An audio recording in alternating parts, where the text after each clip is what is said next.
Hi everyone, कैसे हैं आप सभी लोग। उत्तराखंड टेस्ट सीरीज में आपका बहुत बहुत स्वागत है। कल की हमारी क्लास आधे में रुक गई थी कुछ टेक्निकल इशू की वजह से, लेकिन कोई नहीं, आज हम लोग अपनी हड़प्पा सभ्यता की क्लास फिर से आगे रीस्टार्ट करेंगे। लेकिन उससे पहले क्लास स्टार्ट करने से पहले मैं आपको एक बहुत ज़रूरी बात बताना चाहती हूँ। उत्तराखंड टेस्ट सीरीज की तरफ से आपके लिए बहुत ही बेहतरीन ऑफर है, जिसमें आपको हिंदी, जीएस और पूरा मैथ्स का सीरीज दिया जाएगा। और उत्तराखंड के सीरीज इसी में मिलेगा, केवल एक ही बैच में आपको तीनों कॉम्बो मिलने वाले हैं। तो इसके लिए आपको जल्दी से जल्दी हमारे चैनल से जुड़ना होगा। आप जल्दी से जल्दी इसका सब्सक्रिप्शन ले लीजिए। तीनों ही बैच आपको बहुत ही मिनिमम प्राइस में मिल रहे हैं। हिंदी, जीएस एंड उत्तराखंड के तीनों ही बैच आपको ओनली 3000 पर ईयर में मिल रहे हैं। तो अगर आपको हमारी क्लासेस भी पसंद आती है तो आप इसका सब्सक्रिप्शन लें और साथ ही आगे भी इसको शेयर करें। ओके, सो कल की हमारी क्लास जो है सामाजिक हिस्ट्री में हम पढ़ रहे थे हड़प्पा सभ्यता।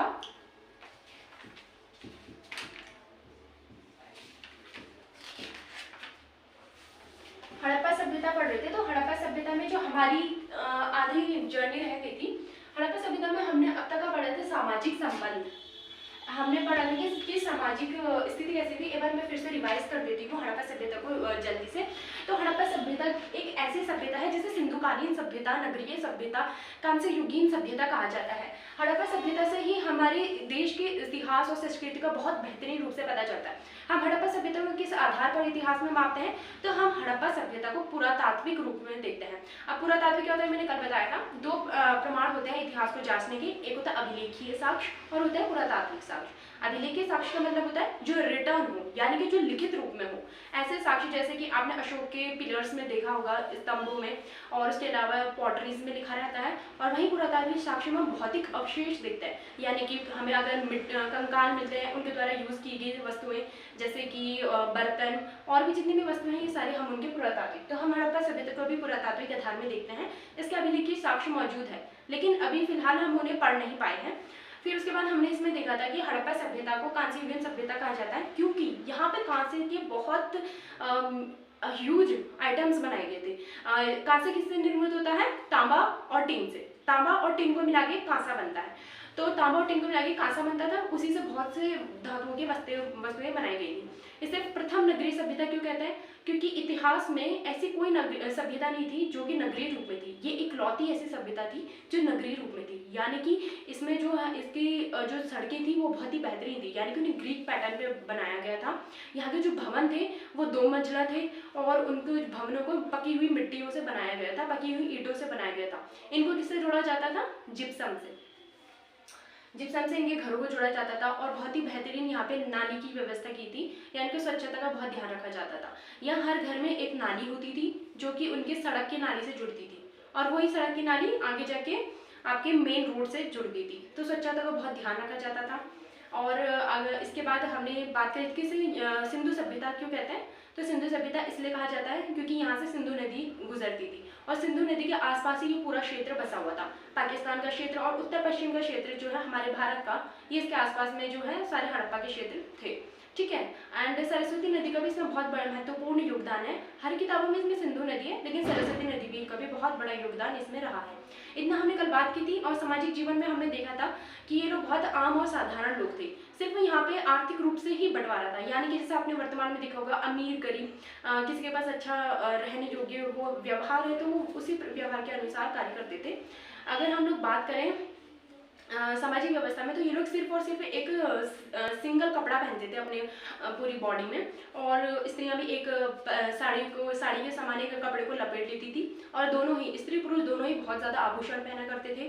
आभूषण क्या होते थे? मनके। मनके किसे कहते हैं? जैसे आपने छोटी छोटी बीड्स देखे होंगे, पत्थर के बीड्स होते हैं, उसी से ये लोग मनके बनाते थे। मनके बनाने का कारखाना कहाँ मिला है? चन्हूदड़ों में। चन्हूदड़ों में हमें मनके बनाने का कारखाना मिला था।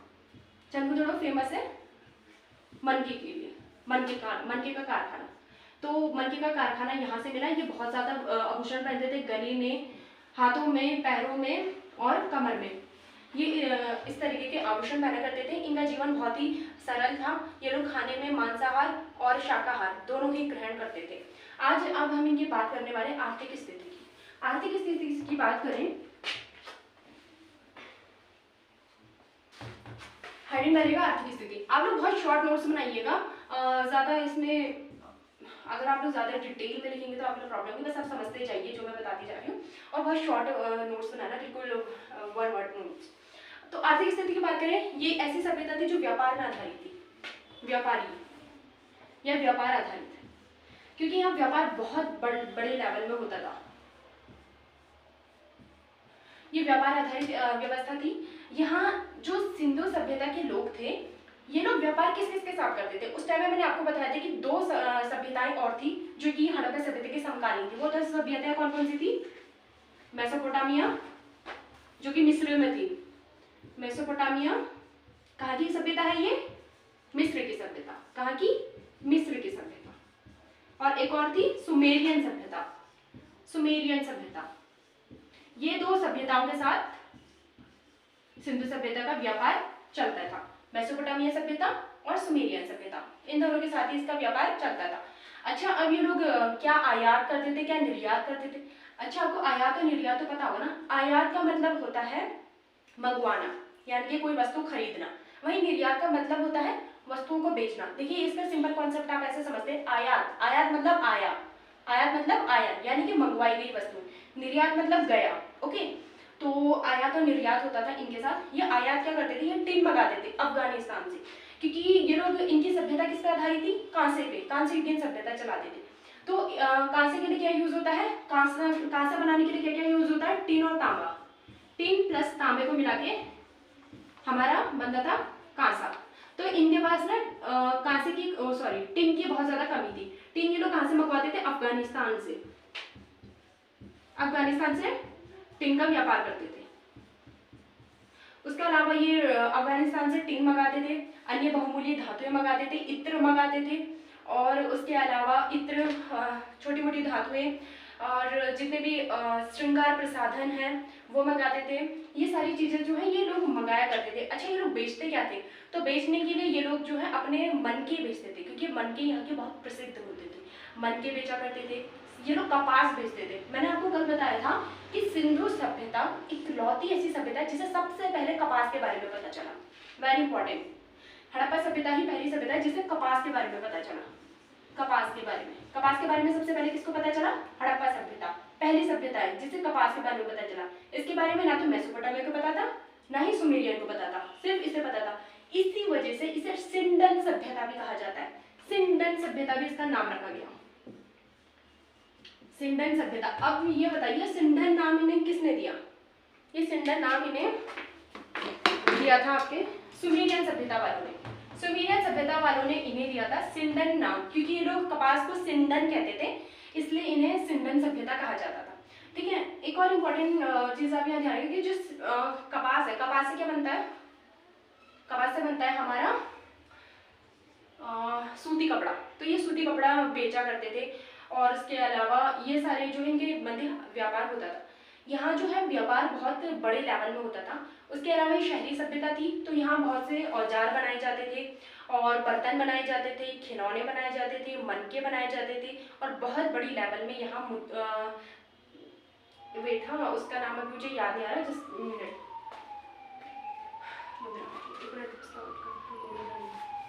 मोहरे, यस यस। तो यहाँ सबसे बड़े लेवल में जो है मोहरे प्राप्त हुई हैं, मोहरे बनाए जाते थे। ये सारी चीजें जो है हमें कहाँ से मिली है? हड़प्पा सभ्यता से। ठीक है, तो आर्थिक स्थिति में ये बात करें तो ये सारी चीज होती थी। एक और चीज की इनकी अर्थव्यवस्था किस पर आधारित थी? एक तो व्यापार पर आधारित थी, सेकंड में आधारित थी कृषि पर, कृषि, सेकंड है कृषि।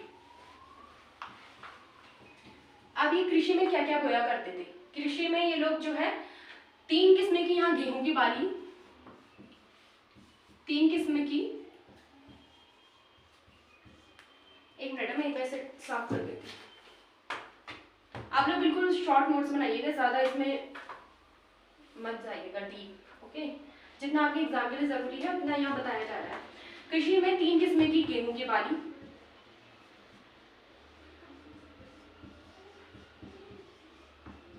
2 किस्म की जौ की बाली, 2 किस्म की जौ की बाली, 3 किस्म की गेहूं की बाली, 2 किस्म की जौ की बाली। उसके अलावा सरसों, सरसों ये बहुत खाते थे, तरबूज, खरबूज, ये इनके फलों में शामिल होता था, तरबूज, खरबूज, और उसके अलावा मटर, मटर की खेती किया करते थे, और ये दूध लिया करते थे अपने, ये तो कृषि में है जो ये लोग यूज़ किया करते थे। और यस, और इनके खाने भोजन में क्या क्या होता था, दूध होता था, इसके अलावा दूध, मांस, क्योंकि ये लोग मांसाहार भी थे तो ये मांस भी खाते थे। ओके, तो ये इनके खाने में भोजन में होता था और ये इनकी कृषि थी। और उसके बाद अगर हम लोग बात करें, इनके थर्ड जो आधारित थी वो थी पशुपालन। पशुपालन थर्ड जो थी पशुपालन। अब पशुपालन में कौन कौन से जानवरों को ऐसे परिचय, किन किन को ये लोगों ने पशुपालन किया था, एक लिखिएगा आप, भैंस, हाथी, मुर्गी, कुबड़ वाला सांड। कुबड़ वाला सांड इनके लिए पवित्र था। ये जो कुबड़ वाले सांड है इसको पवित्र मानते थे। कुबड़ वाले सांड की इनके मोहरों में बहुत ज्यादा बड़े लेवल में जो है मोहरों में कुबड़ वाले सांड की आकृति दिखी है। तो कुबड़ वाला सांड, कुबड़ वाला सांड, और उसके अलावा जो है गाय भी इनके लोग चाहते थे, लेकिन गाय को इन्होंने लेकिन एक बहुत इंपॉर्टेंट चीज यहाँ पे याद रखिएगा, जो गाय है गाय को इन्होंने पाला नहीं था। ये यानी कि गाय इनके पशुपालन में नहीं थी, गाय से परिचित थे लेकिन उन्होंने गाय को पाला नहीं था। ठीक है, और उसके अलावा अगर हम बात करें बकरी, ये कुछ पशु थे जो इनके पशुपालन में आधारित थे और गाय से ये परिचित थे। ये जरूर लिखना, गाय से परिचित थे। ये किससे परिचित नहीं थे, तो ये थे घोड़े से। घोड़े से परिचित नहीं थे। हालांकि ये माना जाता है कि जो घोड़ा है, घोड़े के अवशेष मिले हैं, ये माना गया है कि घोड़े की हड्डियां मिली हैं, घोड़े के अवशेष मिले, लेकिन अभी पूरी तरह से कहा नहीं जा सकता कि घोड़े के अवशेष मिले, क्योंकि कुछ ऐसी किताबें हैं जिसमें कहा गया है कि घोड़े का अवशेष मिले हैं, लेकिन अभी भी ये पूरी तरह से प्रूफ नहीं हुआ। अगर आपके लिए एग्जाम में आता है कि घोड़े का अवशेष ये घोड़े से परिचित थे या नहीं थे, तो आप कहेंगे कि ये लोग घोड़े से परिचित नहीं थे। ओके, ये लोग घोड़े से परिचित नहीं थे। ओके, तो ये इनकी आर्थिक स्थिति, आर्थिक स्थिति इनकी बहुत उन्नत थी। ये लोग आप ऐसे कह सकते, ये लोग इतने अमीर थे कि मेसोपोटामिया सुमेरियन सभ्यता वाले भी इतने अमीर नहीं थे। अब हम इनकी बात करते हैं धार्मिक। धार्मिक, इनकी धार्मिक स्थिति कैसी?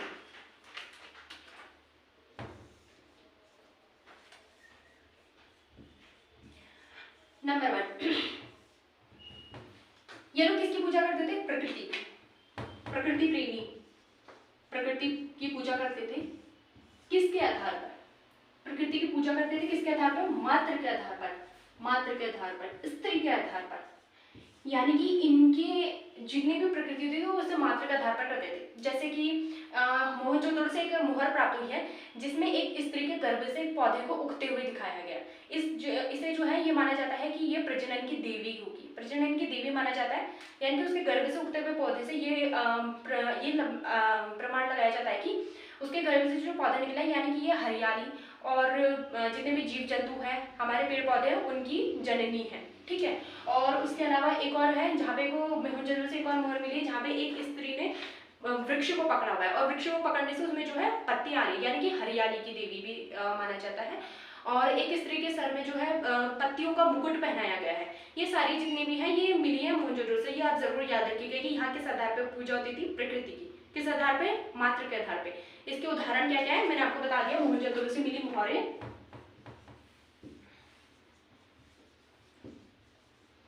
मोहनजोदड़ो की मोहरें, मोहरें जिसमें क्या क्या दिखाया गया है? स्त्री के गर्भ से उगता हुआ पौधा,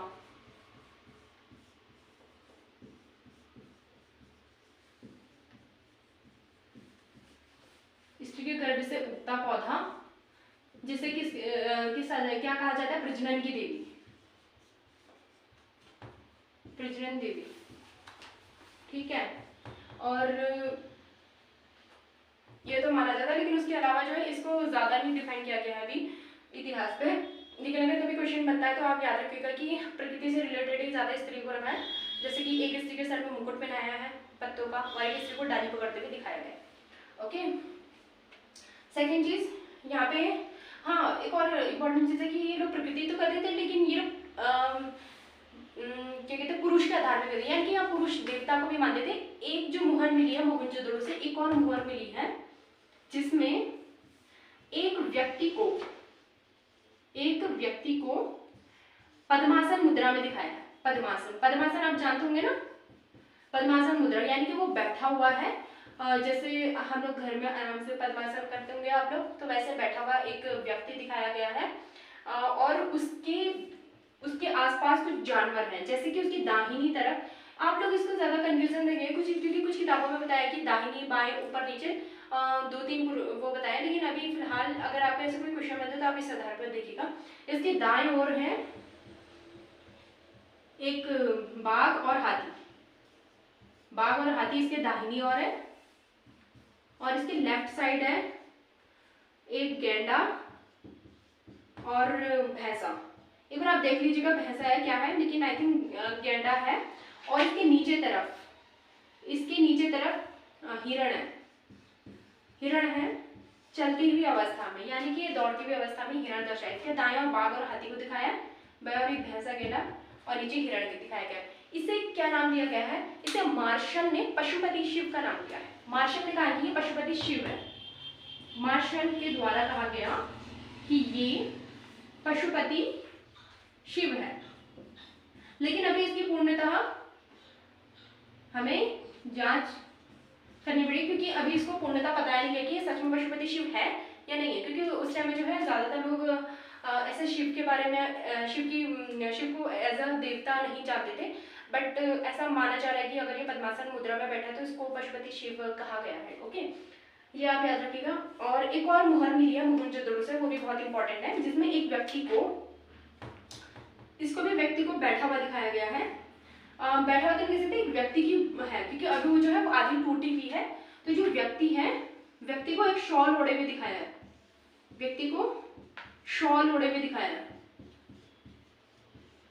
शॉल ओढ़े हुए, और वो शॉल कैसी है, तीपत्तिया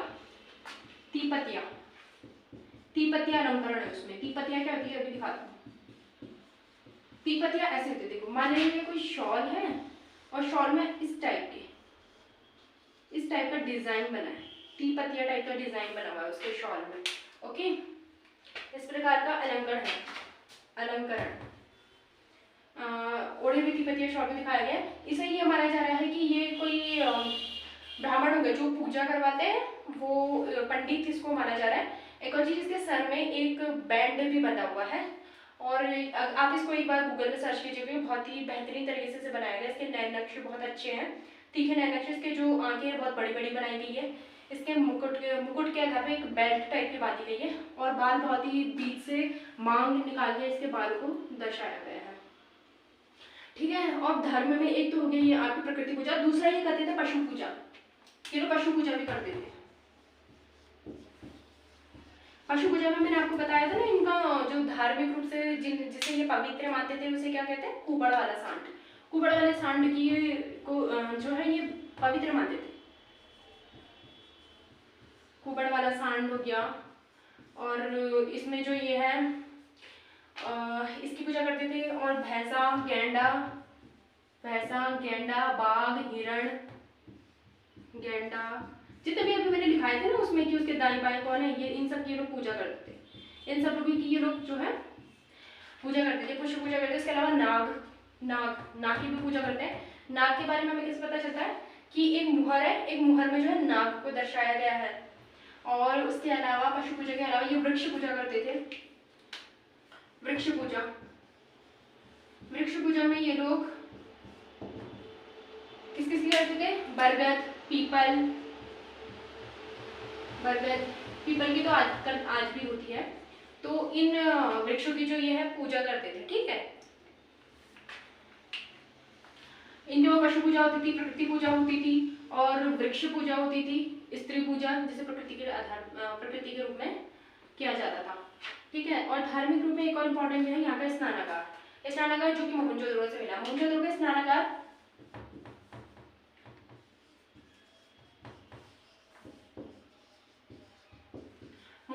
स्नानागार बहुत इंपॉर्टेंट है। इसे धार्मिक और सार्वजनिक स्थान माना गया है। धार्मिक और सार्वजनिक यानी सभी का स्थान होता था, ये किसी पर्टिकुलर व्यक्ति का नहीं होता था। यहाँ सभी व्यक्ति आकर अपने धार्मिक रूप से पूजा कर सकते थे। ये जो स्नानागार है ये इस तरीके से, अभी मैं सिर्फ आपको आर्किटेक्ट दिखा रही हूँ बस।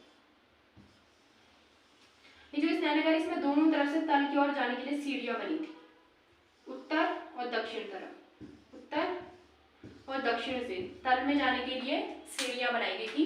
इसका जो तल था इसमें भी पकी हुई ईंट थी, जो कि किससे जुड़ी थी? जिप्सम से। अगेन इसको भी जिप्सम से जोड़ा था, जिप्सम से इसको जोड़ा गया था। दोनों तरफ से इसको उत्तर दक्षिण से नीचे जाने के लिए सीढ़ियां थी। उसके अलावा इसके चारों तरफ कमरे थे, जहां पर को ये माना जाता है कि जिस भी व्यक्ति को पूजा करानी थी, जो भी कर्मकांड होते थे, माना जाता है कि वो उन जगहों में होते थे, उन कमरों में होते थे। और यहाँ कुएं हैं, जो कि स्नानागार कुएं हैं जिससे स्नान किया करते थे। और साथ ही यहाँ पे एक नाली भी है, स्नानागार में एक नाली भी है, जिससे जो नहाने के बाद गंदा पानी है वो उस नाली से बाहर निकल सके। ओके, ये आपका धार्मिक स्थिति है। अब हम इनकी बात करें आर्थिक, धार्मिक, सामाजिक और क्या बचा है इसमें, व्यापारिक। मैंने आपको बता दिया कि किस किस से संबंधित है। सुमेरियन सभ्यता से, मेसोपोटामिया की सभ्यता से इनके संबंधित है। उनके साथ ये लोग व्यापार किया करते थे। और क्या छोटा, हाँ, ये सब जो है इनका होता था। मैंने आपको बता दिया कि इनके नाम के आधार पर सरस्वती नदी, सिंधु नदी जो है ये इनकी प्रमुख नदियाँ थी, जिसके आधार पर ये लोग जो है अपने वहाँ जाके बसे थे, कृषि करते थे, पशुपालन करते थे। इनका जीवन बहुत सादा होता था, ये बहुत ज़्यादा जेवर पहना करते थे। हाँ, एक और चीज़ मैं आपको बताना भूल गई कि लोथल एक ऐसा शहर है, लोथल से व्यापार होता था, यानी कि लोथल इनका बंदरगाह था, बंदरगाह शहर था। ये हमें किस आधार पर पता चलता है? ये पता चलता है हमें, यहाँ की एक मुहर मिली है, जिसमें एक मुहर मिली है जिसमें जो है जहाज बनाया गया है। अब जहाज का मतलब क्या होता है? समुद्री व्यापार। सो ऑब्वियसली जहाज बनाया गया है। ये कहाँ से मिली है? लोथल से। लोथल को बंदरगाह शहर कहा जाता है। लोथल कहाँ सिचुएटेड है? गुजरात में, गुजरात, ठीक है, गुजरात में लोथल है। और इसके और भी इम्पोर्टेंट शहर है जो कि अपने अपने कामों के लिए प्रसिद्ध है। जैसे मैंने अभी आपको बताया था चनबूदड़ो, जो कि मनके बनाने के लिए फेमस है। लोथल आपका बंदरगाह शहर है। उसके अलावा कालीबंगा है, कालीबंगा में शवाधान मिले हैं, कालीबंगा में शवाधान के प्रमाण मिलते हैं। शवाधान के 3 प्रमाण मिलते हैं, 3 प्रमाण। शवाधान का मतलब शव को किस प्रकार से ये लोग जो है मरने के बाद शव को किस प्रकार से दफनाते थे या क्या करते थे। तो 3 प्रकार मिले। एक बार मैं आपको बता देती हूँ, थोड़ा सा इसके बारे में हम आगे आराम से डिटेल में चर्चा करेंगे, लेकिन एक बार फटाफट बता देती। 3 प्रमाण यह है कि एक तो ये लोग कहते हैं अंतिम संस्कार करते थे। अंतिम संस्कार जैसे वर्तमान में होता है, एक मुर्दे को जलाया जाता था, जलाने के बाद जो उसकी अस्थियां बचती थी उसको राख को एक मटके में बंद करके उसे गड्ढे में दबा दिया जाता था, यानी कि कब्र बना के उसे डाल दिया जाता था। एक तो ये था अंतिम संस्कार। दूसरा था कि ये लोग दफनाते थे, जो व्यक्ति है जो खत्म हो गया था उसे ये लोग क्या है दफना देते थे, ठीक है। और दफनाने के साथ साथ ही उसकी जो दैनिक जीवन में उसके साथ में जो यूज होती थी वस्तुएं उनको भी दफना देते, जैसे कि जो बर्तन यूज करता था, मनके और ये सारी चीज दफना जाते। एक जगह से जो है एक व्यक्ति मिला जिसके साथ उसके कुत्ते को भी दफनाया गया था, उसकी हड्डियां भी मिली हैं। ये सारी चीजें यहाँ होती थी। और एक तीसरी प्रणाली थी जिसमें ये क्या करते थे कि एक व्यक्ति जब मर जाता था उसे किसी पहाड़ में छोड़ आते थे, यानी कि वहाँ जितने भी चील गिद्ध थे वो उसे खाते थे। जब उसके मांस को खा लेते थे, उसकी जो हड्डियां बचती थी उस हड्डियों को फिर वो एक पॉटरी में बंद करके उसे दफना देते थे। अच्छा, जो ये थर्ड वाला सिस्टम है ना, ये वर्तमान में प्रचलित है। ये जो है पारसी धर्म में प्रचलित है। पारसी धर्म में क्या करते हैं कि व्यक्ति को ऐसे किसी पहाड़ी में छोड़ देते ताकि जो गिद्ध है वो उसे खा ले, फिर उसके बाद। हालांकि पारसी में भी बहुत सा चेंज आ गया है, लेकिन ये जो है ऐसे अगर आपको क्वेश्चन बनता है तो आप इसमें डील कर सकते हैं। एक और चीज में धार्मिक में रह गया है तंत्रवाद। ये तंत्रवाद जादू टोने में विश्वास करते थे। जादू टोने में ये लोग जादू टोने में विश्वास करते थे। इसका प्रमाण हमें कैसे मिलता है? जो बच्चे हैं ना, बच्चों की कब्रों से बहुत मात्रा में उनके गलों में जो है ताबीजें मिली हैं। ताबीजों का मिलना, ताबीजों का मिलना, ताबीज़ों का मिलना बहुत बड़ा प्रमाण है कि यहाँ तंत्रवाद होता था। अच्छा, बेसिकली आप जानते हो कि ताबीज़ वगैरह का क्यों यूज़ करते हैं? अगर कोई समझे कि हम पे जादू टोना हुआ है, हम बीमार हो रहे हैं, हमारे साथ कुछ अनहोनी हो रही है, तो वो लोग क्या करते थे कि इस तरीके के ताबीज़ों को पहन लेते थे। वर्तमान में भी ऐसा होता है। हम लोग इस प्रकार के सोचते हैं कि ऐसा होगा तो इसे पहन के हमारा अच्छा हो जाएगा। तो ऐसा माना जाता है कि ताबीज़ों का मिलना जादू टोने को दर्शाता है कि ऑब्वियसली वहाँ तंत्रवाद जादू टोना होता होगा। ठीक हो गया। हाँ, कालीबंगा मैंने बताया था, यहाँ समाधान की मिली है। बनावली, बनावली से जो है जौगी किसमें मिली है? और अगर हम बात करें, यस, इतने ये महत्वपूर्ण शहर थे, इसके बारे में हम लोग आगे आपको डिटेल में भी पूरा पढ़ाएंगे, जो कि आपको हमारे सब्सक्रिप्शन लेने के बाद आपको हमारी पूरी क्लास में मिल जाएगा। अगर आपको हमारी क्लासेस पसंद आ रही है तो आप इसे ज़्यादा से ज़्यादा लोगों तक शेयर कीजिए, फॉलो कीजिए और आप सब्सक्रिप्शन लीजिए। ये बहुत ही मिनिमम ऑफर है, ये ऑफर जल्दी खत्म हो जाएगा, तो आप लोग जल्दी करें और उत्तराखंड टेस्ट सीरीज से हमारे साथ जुड़ें। और आगे के लिए गुड बाय, टेक केयर।